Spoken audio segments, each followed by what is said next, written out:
What's up, everybody? Welcome to the video.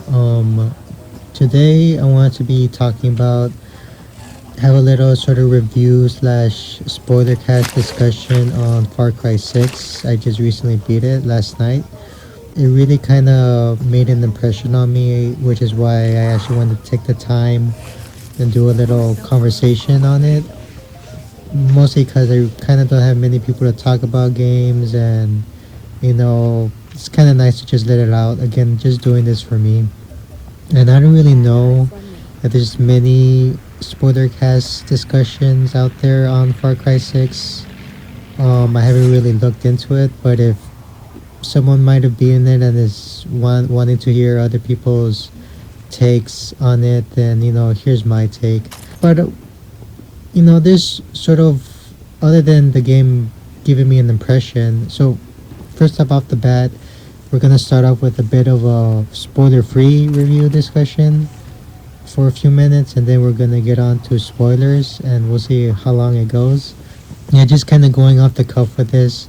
But yeah, I just wanted to start off because with Far Cry in particular, just looking at it as a whole, as a series, I have very light experience. The only really Far Cry I beat and finished was Far Cry 3, which was really what kind of rejuvenated the series, and it was the Far Cry that sort of put what will be the formula going forward, with a lot of these sort of collectathon kind of mechanics. You just going around exploring, collecting stuff, and all these sort of missions of you clearing out bases, being able to go in guns blazing or stealthily.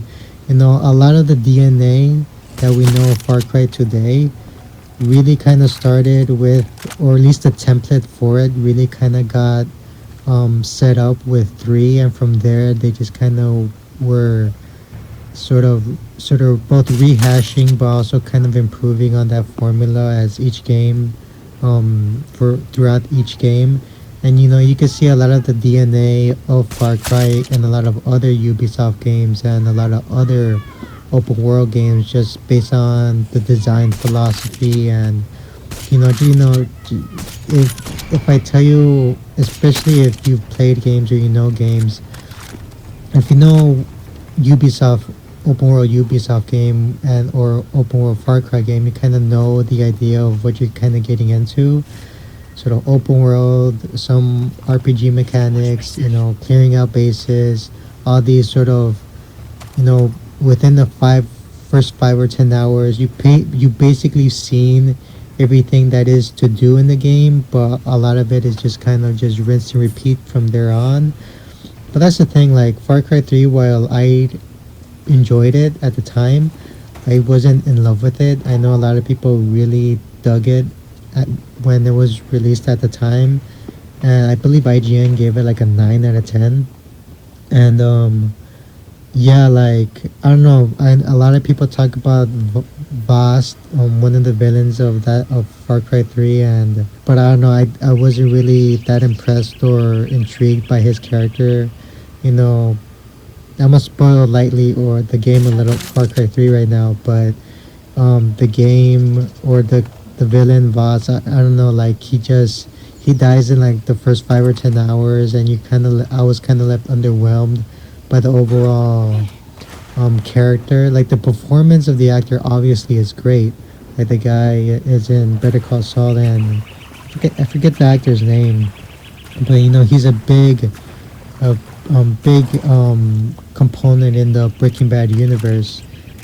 Yeah, again, great performance, but I thought the character himself wasn't that interesting, and the actual main villain was even less interesting. And so I was kind of left like with Far Cry 3, like, I enjoyed it, but I wasn't in love with it. Far Cry 4, I played a little bit of it, but I wasn't really super engaged, and I just kind of moved on and never really saw it through. Far Cry 5, I didn't play at all, but I think I'm pretty intrigued to maybe want to check that out at some point because of the whole cult aspect and the North American sort of premise of it. And then there's the spin-offs, which I've checked out briefly, but none of them have really grabbed me. Hasn't really been until this newest one, Far Cry 6, or really the latest one. It's not that new now.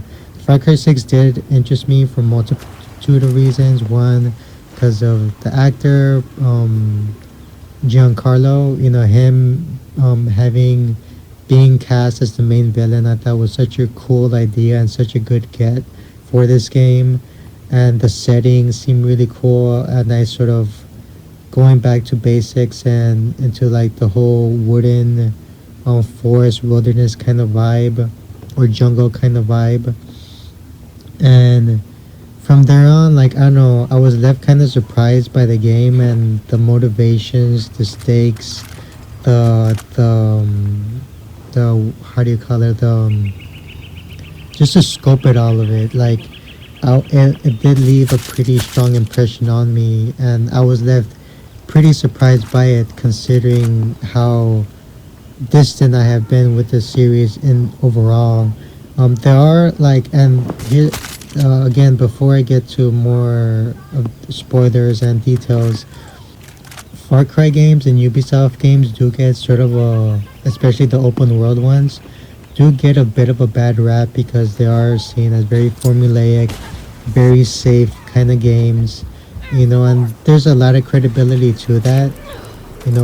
Games like Elden Ring and games like Breath of the Wild or just Tears of the Kingdom, those are seen as much more refreshing and more interesting open worlds to a lot of people because unlike Ubisoft games, they don't give you much, they don't hold your hand so much, and you're sort of really left to get lost on your own. And I love playing those games as well, but there's, to me, there's also something about the more curated and the more cinematic kind of experience that Far Cry brings. Yeah, to me, like, the game had a bunch of qualities to it, and a few unique things about it that I feel does separate it from other open world games. Like, yeah, it does rinse and repeat a lot of the same mechanics, a lot of the same sort of gameplay systems, but there are a few unique things. Like, for one, it's an open world. It's not just an open world game, but it's an open world shooter. And there's not really a whole lot of examples of first person shooters that also happen to be open world and also happen to have this sort of loot chest system and RPG mechanics and all this. Like, thinking, there are games that are first person and let you grind and loot. I think of things like Destiny, and I think of things like Borderlands. But Destiny right now is just releasing expansions, and there hasn't been a new Borderlands. Borderlands 3 came out like 3 or 4 years ago now. So, like, there's just not many games like this. And then when I think of open world just shooters, the closest thing really is GTA 5, which you have the ability to play that game in first person.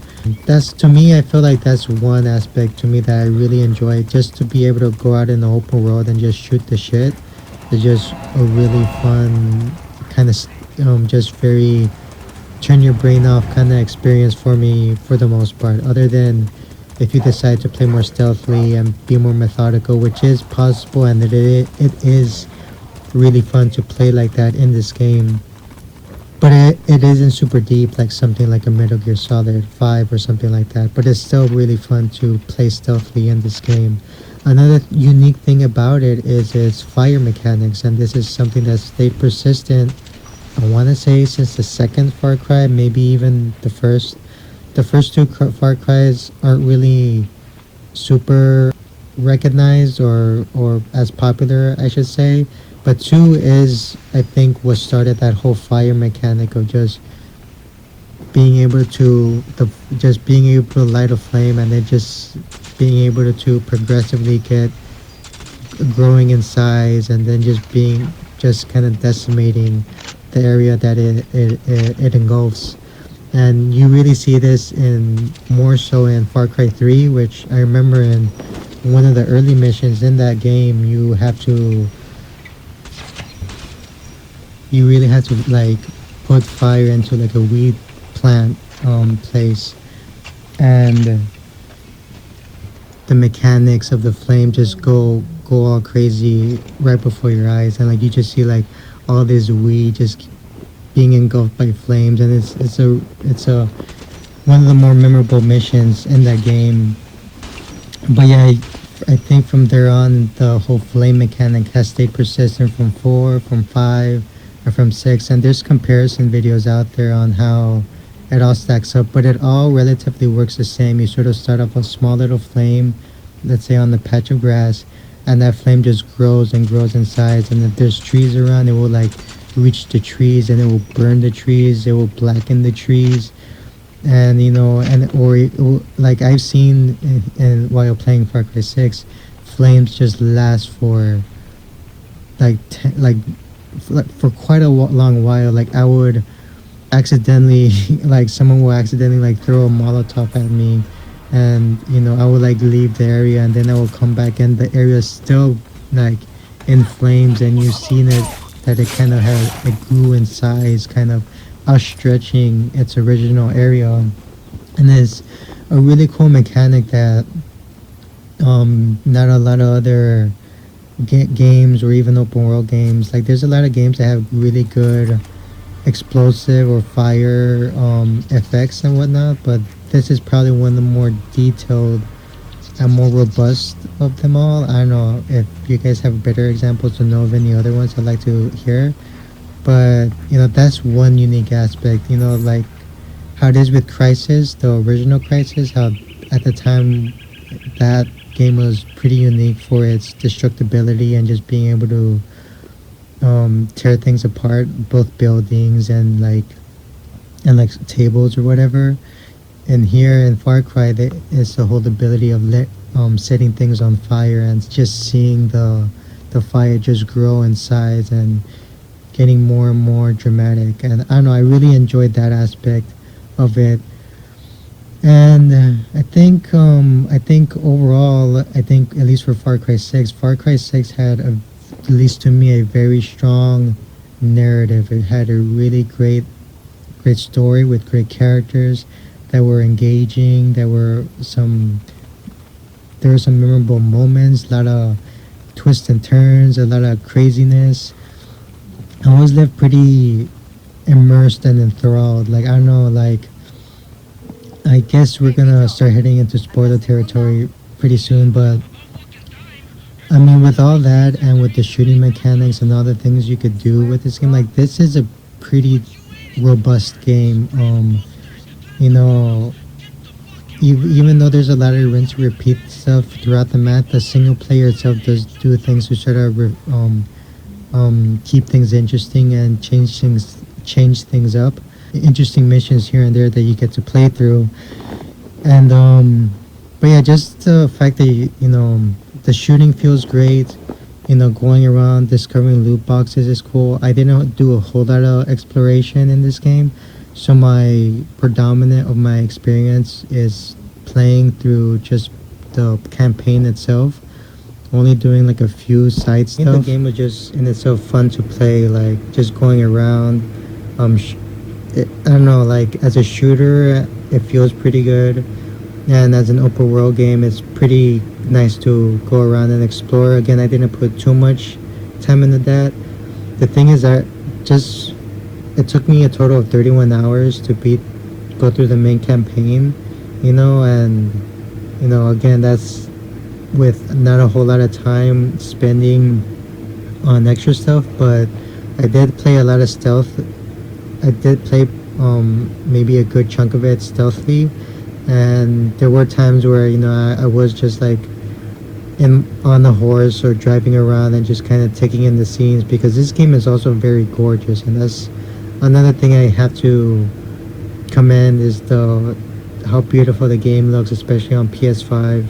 I want to say it's running at 60 frames, but I'm not quite sure. But it looks and performs great. It's really fun. And yeah, sorry if you hear a humming or something in the background.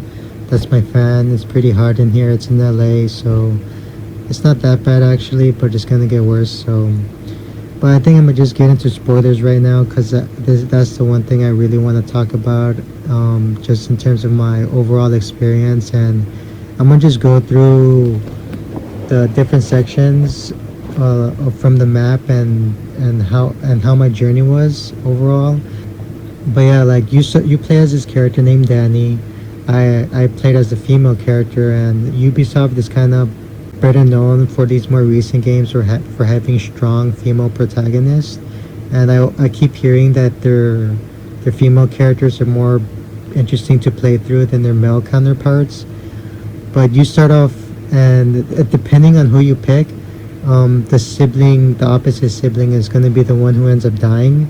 So yeah, so if you pick the guy, the sister's gonna die. If you pick the girl, the brother's gonna die. So my brother died, and the thing is too is that I started playing this January and earlier in the year, and I didn't really finish it until just recently in August. Oh, thanks. What are we, 7th right now? Something like that. So I was pretty on and off with it. Not that I was not interested. It's just I was kind of savoring it, but I also wasn't feeling entirely rushed by it either. It's an old game, so I was like, I'll play it and beat it when I can. But I really kind of got in the rhythm into it in the past week and a half or so. And yeah, I just really kind of got in the mode, and I was like, I'm so into this, I'm gonna just get through it. So some details in the beginning are gonna be a little loose on me, but I'm gonna try my best to remember. But yeah, Danny sort of has to move on, and then she ends up in the ship with other people trying to run away from El Presidente's army. And then Presidente, which is played by Giancarlo, he is really about paradise. He's about creating a utopia for the country of Yara, which is the name of the country of this fictional Cuba. And when you read some of the stuff that are throughout the world, there's this phrase called fake Yarans and true Yarans. And a lot of the fake Yarans are people a lot of them are usually poor people, or rebels, or are people who are just against the whole El Presidente regime. And those people are seen as lower class citizens, and they're even used for experiments on like a drug or poison that they're using, that the doctors are use against them for these experiments. Yeah, it gets into this whole other thing. But Danny's in the ship with all these people, which would be considered fake Yarans, and El Presidente sees her, and there's like a quick altercation there, and then everyone in that ship ends up dying besides Danny. And Danny has to be the one she's sort of referred to as the lucky one, even though she's the one who has to take the burden of losing the people that have been closest to her. And she ends up meeting I forget her name, Clara Garcia. She ends up meeting Clara, who is the leader of this new rebellion regime, or this new rebellion that wants to go against the El Presidente regime. And you come across her, and you come across an ultimatum. It's either you do nothing about the death of the people that you lost, or you try to get your revenge. And she sort of helps you, equip you with the tools to get your revenge, and then she tasks you with recruiting these 3 different groups of people that occupy different parts of the map. So you have the I believe is the Montero, the Montero family that's in the far west. And you have you have Tali and Paulo. Sorry, I'm looking at my notes. You have Tali and Paulo who take up the middle part of the map, and then you have El Tigre and Haron that take up the most eastern part of the map. And so you basically have to go to these areas recruit them, or at least convince to have them take part in the rebellion, and team up with Lara, and take down the regime. And thing is, like, I started off with I really liked the way I started off and my journey. Like, I felt like there was such a nice build up. There was such The stakes just felt so grounded and so personal and so real.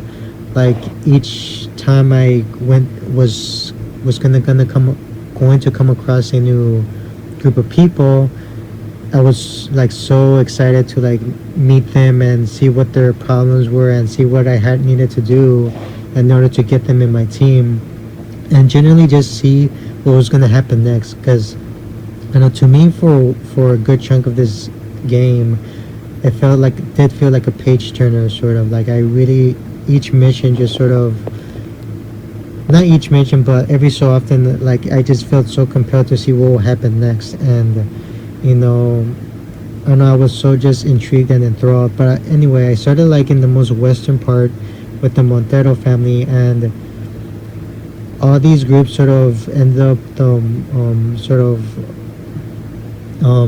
not entirely convinced to team up with you just yet. But after doing some favors with them, and then helping them out, they start to grow on you. You start to get to know them and their problems. And yeah, in the Montero one, so there's El Jefe, who is the big cheese in that group. And you know, he's the dad of Spada Montero, which is the daughter. And she ends up taking control of the group, because then towards the end of that story, or that group storyline thread, the El Jefe ends up dying. El Jefe ends up dying, and you know, the brother, I forgot, I didn't write down his name, but the brother, who is a doctor, he was working for Castillo. And you know, there's sort of this tension within the family, and things happen. Again, the details are vague on this part, but you have to go rescue the brother, because he's gonna get hanged. And you know, even though he's considered a traitor within his in group, he's still family, you know. And so you need to go out there and help and save him. And you save him, but then you find out that there's a bomb attached to his arm. And like, the dad, you know, he's able to get his son, the doctor. But then you know, he has a bomb attached to his arm, and he has to do something about it. So he detaches the bomb from his son.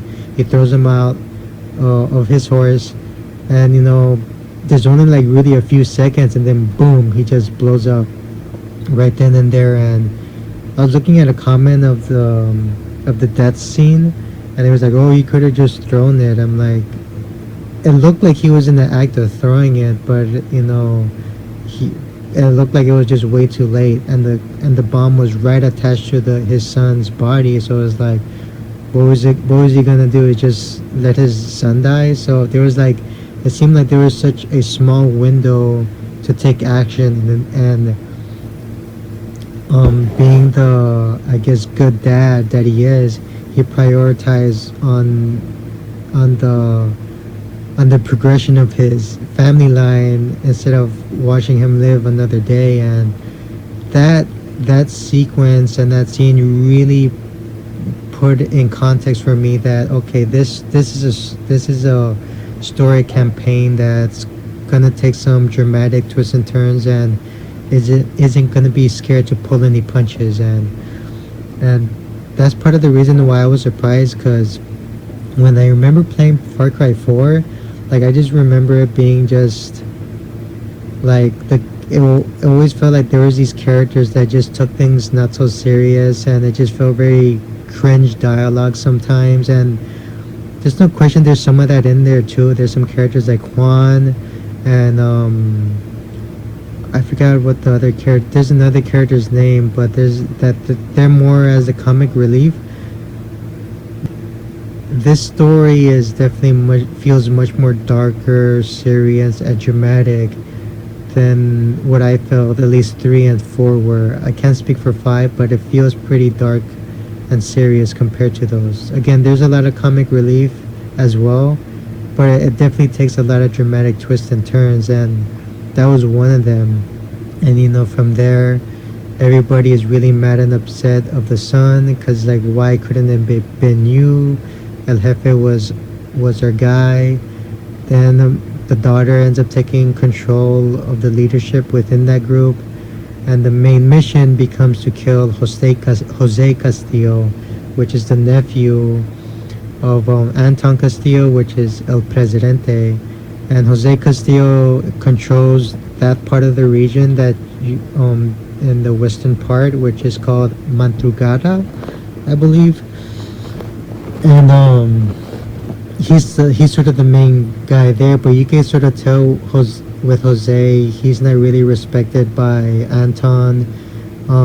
He definitely has some power, but he's not. He's just like reading some of the stuff that you find. He just seems like a fuck up. Like he just a nephew that just causes trouble and doesn't care.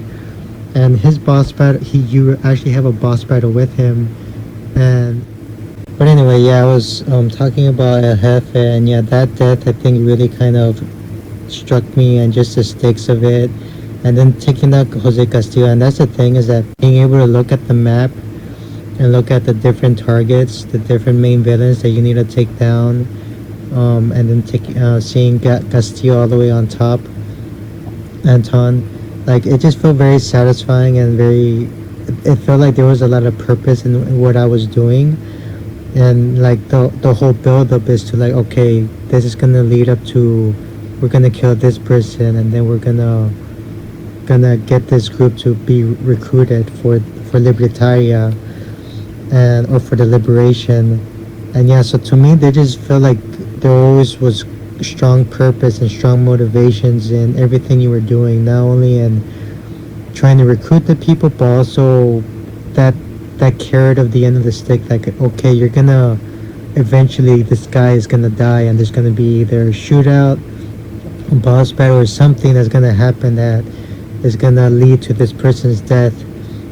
And I don't know, I just find it so satisfying I just found that whole thing so satisfying, and from there on, you go on to meet Talia and Paolo, which they're sort of a young couple that has their own issues, and like you eventually gets to the point where you have to sort of solve their relationship problems and get them to see eye to eye in terms of really trying to work together and work for their cause. I kind of forget exactly, but I think Italy really was really motivated to get her message out there and to really antagonistic towards Anton and his army, while Paulo, he was more reserved and wanted to keep things more low key, and he was more inclined to just get out, to finally just leave. And again, a lot of these guys, when you meet them in the beginning, they're sort of reluctant to work with you, especially Paulo, but eventually he gets motivated to want to work with you when Tali, she gets poisoned by the doctor, which is Dr. Edgar Reyes. He sort of ends up popping up much later in the map, but throughout that whole area is was it Maria Marquez? She's sort of the main villain in that region of the map, and you see posters and billboards all over her around the map, around that area of the map. And yeah, she's sort of killed off fairly early on by Talia, and sort of unceremoniously. And you sort of have to listen to her propaganda about and one of the whole shticks of Paradise is that they supposedly found a cure for cancer. There's this whole museum that's dedicated on how that works, and how that plays a big role on their mission of paradise. And Maria, she's playing into it, and she's totally playing into it, and totally willing to share all this information of that basically Anton has ingrained on people and deluded people in thinking works. But a big part of that cure and what leads Talia to get poisoned is from Dr. Edgar, and he shows up later as a villain. Once that happens, once he poisons not only Talia but he poisons you, Danny, that becomes a huge motivator for Paulo to wanna take things serious and wanna fight Bisho, which is the other guy's name that's in the little group. He gets really upset. I found his arc kind of interesting because he is kind of the comic relief. He is very cowardly. Like when you do missions, when he's around, he just like, oh, I'm gonna just back off and let you do your thing, and he's very kind of a bitch. But when Talia gets poisoned, he all of a sudden gets motivated, and he goes after this character named Bembe, which Bembe I find interesting because he takes up his own part of the map, but he doesn't really play a huge role in the story. Like he's only there for like a few missions. But the thing about him is he's not either good or bad. He's just out there for himself.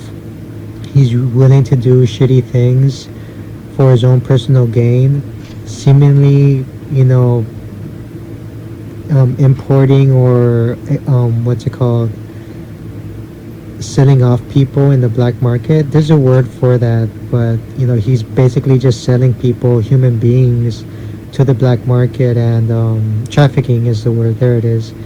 And just seemingly doing these really terrible things, but he's just doing it for his own personal gain, not because it helps anyone or not. It's just for his own personal gain. But Bicho gets really upset with him because he thinks he's the reason why Talia ends up getting poisoned, and there's this whole altercation that happens. And I find Bicho's arc interesting because, like, Paulo, for the first time, he starts taking initiative and he starts becoming very violent and aggressive, and he goes after Bembe. But Bembe, he's not threatened at all. He's like, he really doesn't think much of Bisho. He tells him that you're the type of person that just takes and takes but never gives back at all, and that really gets on Bisho's head. And then he starts pulling the gun on himself. That's the other thing, is that he starts threatening Bembe with a gun, but then he turns the gun on himself. But then you talk him down, and for a moment there, I was actually kind of scared. Like, damn, is he actually gonna kill himself? Just based on what has been happening up until that point, I was like, I wouldn't be surprised, or I don't know how to put it, but it would be interesting if he ended up killing himself. Like, I wouldn't expect it because he is like the comic relief kind of guy, and for him to just off himself so easily and willingly would be a very big surprise. But no, he ends up not doing that. That part of the story ends up being the most chill because not many important people die, or no important people die. Tali ends up getting cured, and you end up taking out the doctor later on, and that ends up being a nice sort of conclusion to that story. And then you move on to the most eastern part, which is probably my favorite part. And the one thing about the most eastern part is that is where what they call the Legends of 67 hang out. And that's what's so cool about this game, is like there's even like this lore that they have. And the whole Rebellion of 67 group, these are the original people that rebelled on Anton Castillo's father way back when these guys were young little chaps, and you know and now you're tasked to go. This is like what at least was my final destination, to recruit this group of people. Yeah, like I was like, I don't know, I really like the build up heading towards there, and I really like the idea of them being sit on the mountaintop and just chilling there, and just getting up there and being able to travel to them. I felt was so epic and so cool. And the whole time you're like thinking, or at least I was thinking, like, who, man, what is El Tigre like? Is he gonna be an asshole? Is he gonna be, a hard ass? Is he gonna be nice? And you find out like he's a super cool, super chill, cool guy with a lot of energy for a guy his age, and he's really motivated, and he's all about wanting to get the rebellion back together. But the thing is, his other older friends, one of them is Mama. They call her Mama, and I forgot what the other guy's name is. I think it's Ernesto or something. I forget, but the other old people aren't so inclined to join. So again, you have to try to convince them and do favors for them to get them on your team. But El Tigre, one of my favorite characters in the game, like he's like all in.